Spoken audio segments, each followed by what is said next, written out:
Hola à tous et à toutes, je suis Tania Fernandez-Priego, responsable de la clientèle francophone du cabinet d'avocats Malay Abogados. On se retrouve aujourd'hui pour une nouvelle vidéo qui concerne le registre du citoyen de l'Union européenne, appelé aussi la carte verte. Avant de commencer, n'oubliez pas de vous abonner à notre chaîne YouTube en cliquant juste ici en bas à gauche.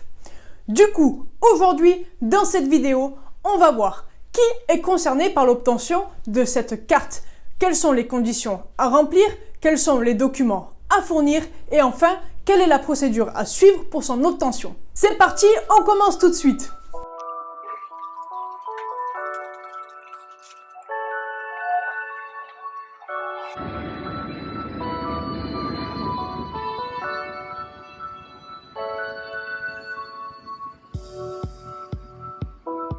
Première question, qui est concerné par cette procédure? Sont obligés de demander l'inscription au registre central des étrangers, dit el Registro Central de Extranjeros, les citoyens souhaitant vivre plus de 3 mois sur le territoire espagnol et qui sont membres d'un État de l'Union européenne ou d'un État qui fait partie de l'accord sur l'espace économique européen ou bien les citoyens suisses. Vous trouverez dans la barre de description de cette vidéo la liste des pays concernés. Mais à titre d'exemple, sachez que les citoyens de la France, de la Belgique, du Luxembourg ou bien de la Suisse sont concernés par cette obligation et donc par cette vidéo. Mais plus précisément, qui peut obtenir cette carte? Eh bien, les salariés, les travailleurs à leur compte, les retraités, mais aussi les étudiants.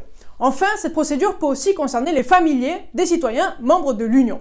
À titre d'exemple, peut-être considéré comme familier, les couples mariés ou pacsés, ses propres enfants ou les enfants de son conjoint, ainsi que toutes les personnes à votre charge. Lorsque l'administration parle des personnes à votre charge, elle fait référence aux personnes qui dépendent économiquement et matériellement du citoyen de l'Union. Cette dépendance doit exister dans le pays d'origine.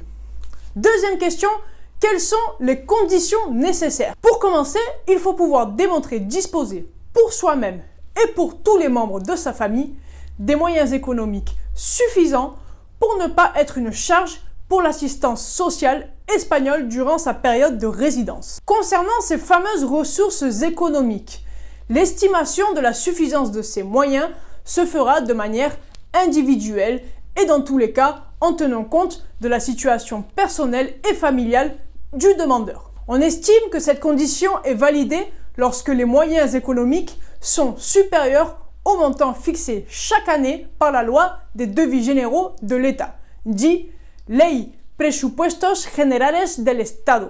En résumé, en 2020, une personne doit justifier posséder 6 000 € annuels et plus ou moins 4 000 € en plus pour chaque personne membre de sa famille. Deuxième condition, il faudra avoir une assurance de santé publique ou privée, faite en Espagne ou dans un autre pays, et dans ce cas-là, il faut que l'assurance proportionne une couverture en Espagne similaire à celle du système national de santé espagnol, et cela durant toute la période de résidence. Concernant cette assurance santé, il est important que celle-ci n'ait pas de système dit de copago, c'est-à-dire de système de copaiement.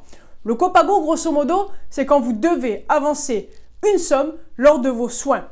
Donc je résume, dans le cas d'une demande de carte verte, l'assurance doit être sans copago. Troisièmement, quels sont les documents à présenter? En général, il faudra apporter les originaux pour les montrer le jour du rendez-vous, mais aussi les photocopies correspondantes pour déposer la demande. Dans les grandes lignes, il vous faut les documents suivants.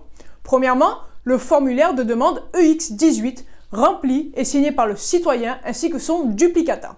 Votre passeport ou votre carte d'identité valide. Si celle-ci est périmée, il faudra en apporter une photocopie ainsi que la demande de rénovation. Il faudra aussi présenter votre contrat de location ou votre titre de propriété si vous avez acheté un bien immobilier. Après, les documents varient selon les circonstances personnelles. Par exemple, dans le cas d'un salarié, il faudra amener par exemple le contrat de travail, une promesse d'embauche de l'employeur ou un certificat d'emploi. Si vous êtes à votre compte, il faudra amener les documents qui prouvent cela. Par exemple, l'inscription au Censo de Actividad Económicas ou alors la justification que son entreprise est bien enregistrée au registre mercantile et ou un document d'inscription auprès de la sécurité sociale. Pour une personne qui n'exerce pas d'activité en Espagne, il faudra apporter, comme dit précédemment, la preuve de son attachement auprès d'une assurance santé et les documents attestant de la possession de ressources économiques suffisantes. De plus, si vous venez avec votre famille et qui dépendent financièrement de vous, vous devez également prouver que vous pouvez assumer sans problème leurs dépenses. Si vous êtes étudiant, il faudra apporter ce qu'on appelle la matricula, c'est-à-dire l'inscription auprès du centre public ou privé d'enseignement. Il faudra apporter aussi la preuve que vous possédiez une assurance santé. Et enfin, une attestation qu'on appelle déclaration responsable, attestant de disposer des moyens économiques suffisants pour soi-même et pour les membres de sa famille durant la période de résidence. Si vous faites partie d'un programme d'échange, il vous suffira d'amener le document le prouvant, comme c'est le cas par exemple des Erasmus. Si vous êtes famille des citoyens de l'Union, il faudra apporter un document prouvant le lien avec le dit familier, ainsi qu'un document qui montre la dépendance économique. Et enfin, tous les documents prouvant que ce citoyen possède les moyens suffisants pour pouvoir être responsable de vous. Un point très important, lorsque vous apportez des documents de votre pays d'origine, ils doivent être traduits en espagnol ou dans la langue co-officielle du territoire où est présentée la demande. Il faudra aussi les légaliser ou bien les apostiller. Petite exception, s'il s'agit des formulaires standards de l'Union européenne, il ne sera pas nécessaire ni de les traduire, ni de les légaliser, ni de les apostiller. C'est le cas par exemple des documents d'assistance sanitaire comme le S1 ou le E109. Et enfin, dernièrement, la procédure. Qui présente la demande? C'est le sujet concerné qui doit présenter la demande personnellement.